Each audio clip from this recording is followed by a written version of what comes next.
Et si le plus grand western de tous les temps n'avait jamais été tourné? Pensez-y une seconde, Clint Eastwood, John Wayne, face à face, dans le même film. Deux légendes, deux générations réunies sur une seule et même affiche.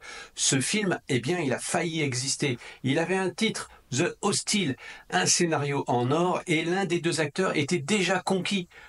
Il n'y avait plus que la moitié du chemin à faire. Mais en une seule phrase, une toute petite phrase de John Wayne, eh bien, ça a suffi à l'enterrer pour de bon, le projet à la poubelle. Une phrase qui révélait une fracture immense, pas seulement entre les deux hommes, mais entre deux visions de l'Amérique. Voici l'histoire d'une rencontre mythique qui n'a jamais eu lieu, un chef-d'œuvre manqué et la guerre des idées qui a empêché les deux plus grands visages du western à se retrouver à l'écran. Alors on va explorer ensemble, si vous le voulez bien, dans ce nouveau hors-série, les coulisses passionnantes de l'un des projets les plus fascinants et les plus maudits d'Hollywood.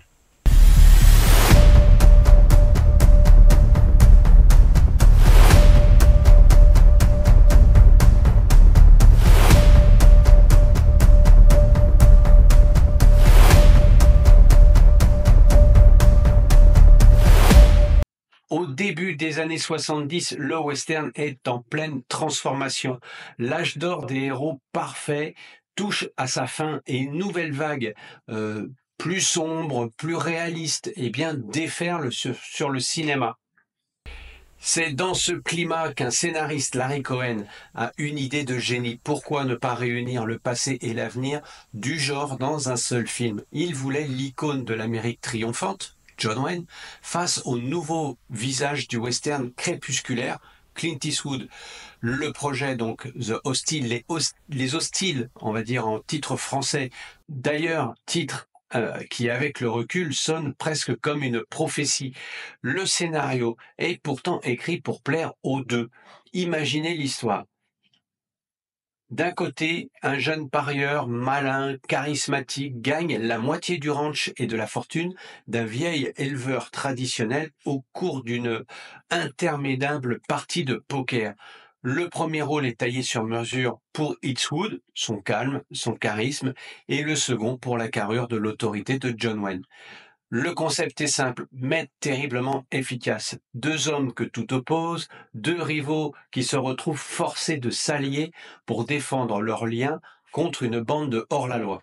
Le film promettait une alchimie explosive, une sorte de buddy movie, on va dire, avant l'heure. Plein de tension, d'humour, d'action, avec le décor du western, comme dans Le Siège de Rio Bravo, par exemple.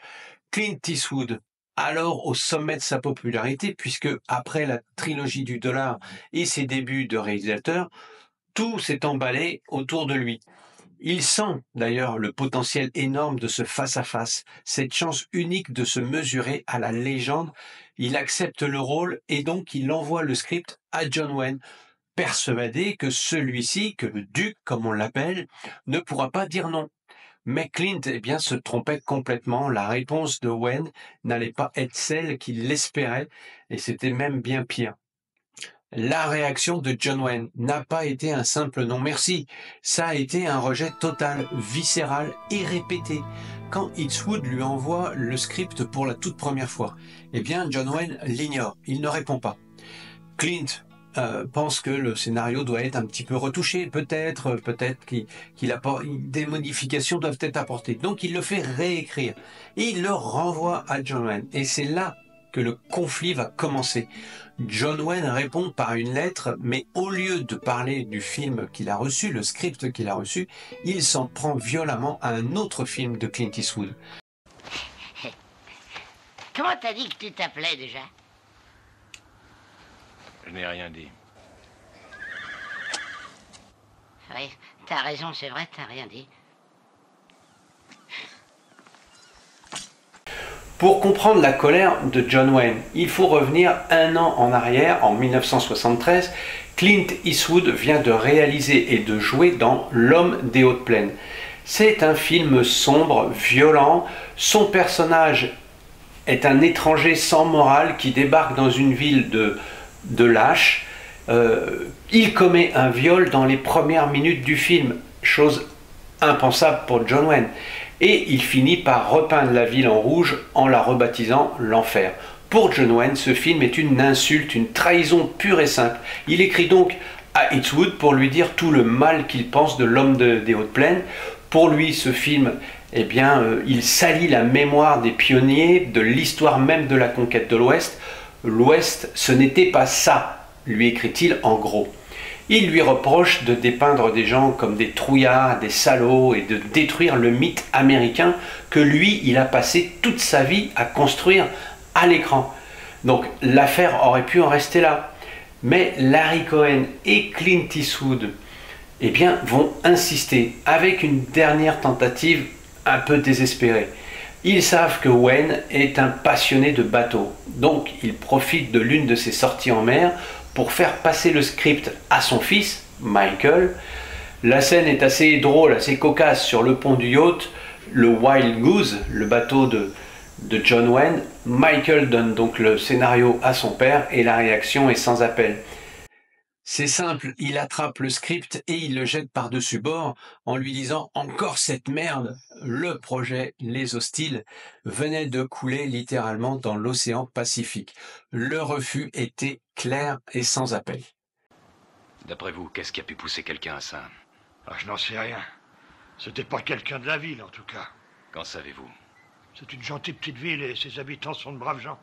Oh, mon cher ami, nous aimerions bien que vous nous veniez en aide. La seule chose dont vous ayez besoin, shérif, c'est d'avoir un petit peu de cran. C'est pas de moi qu'on a besoin.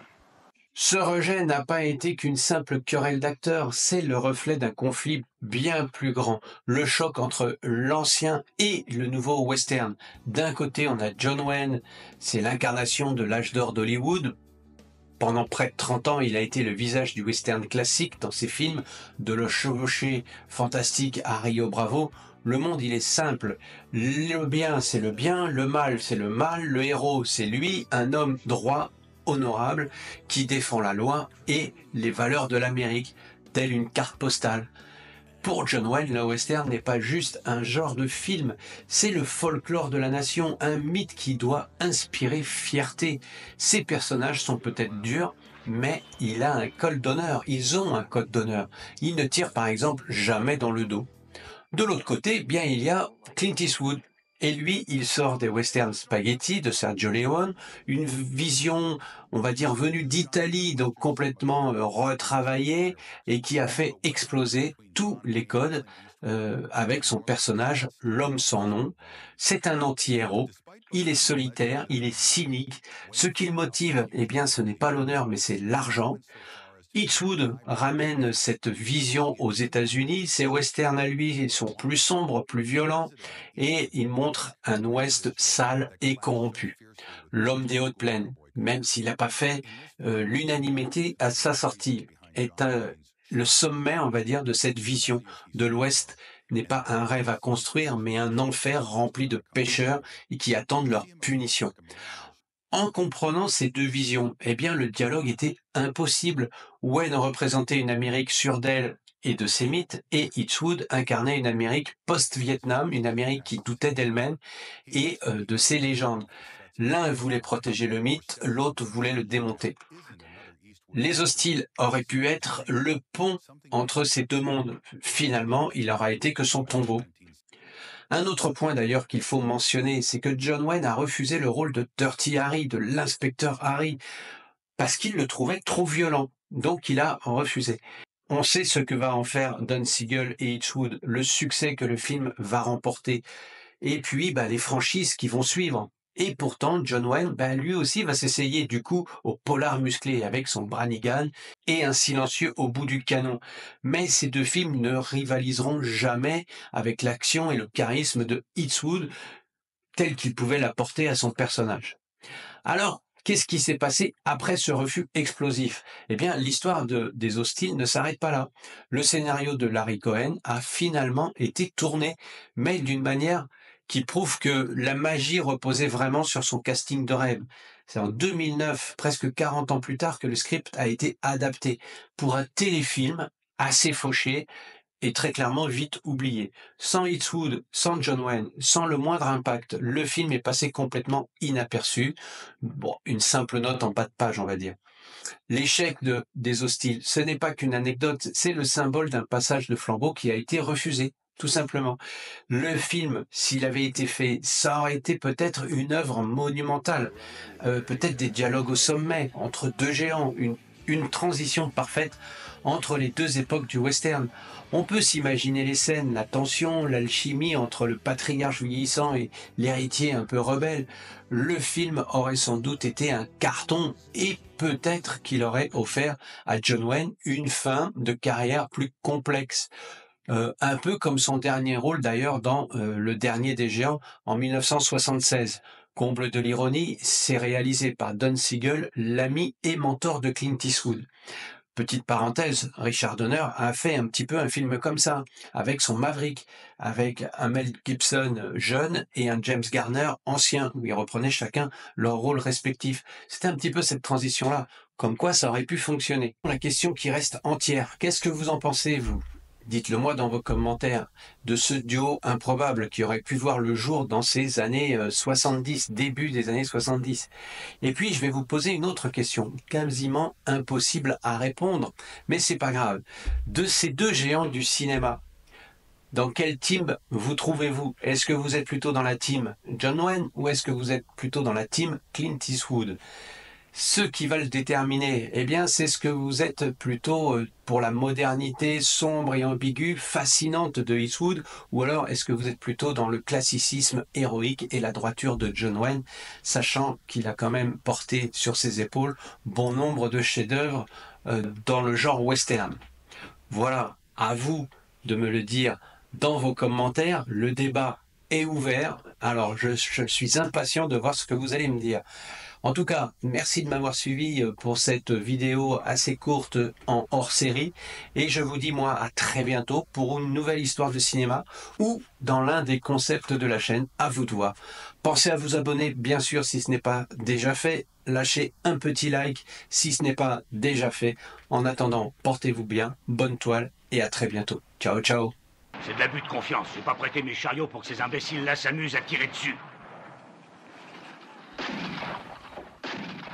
Je crois que vous serez mignon tout plein avec ce couteau-là planté dans le cul.